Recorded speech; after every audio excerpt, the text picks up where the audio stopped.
కాసేపు కొంచెం కలిపేస్తే కర్రీ రెడీ అయిందండి. ఒకసారి కలిపూసి తర్వాత కొత్తిమీర వేస్తే అయిపోయినట్టే కర్రీ.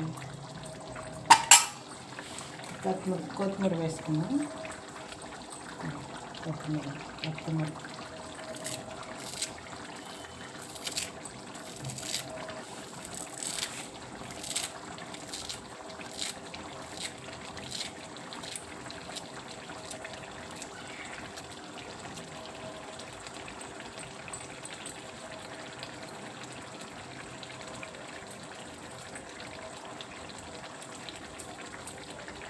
ఇలాంటి మరిన్ని వీడియోల కోసం మీకు కావాలనుకుంటే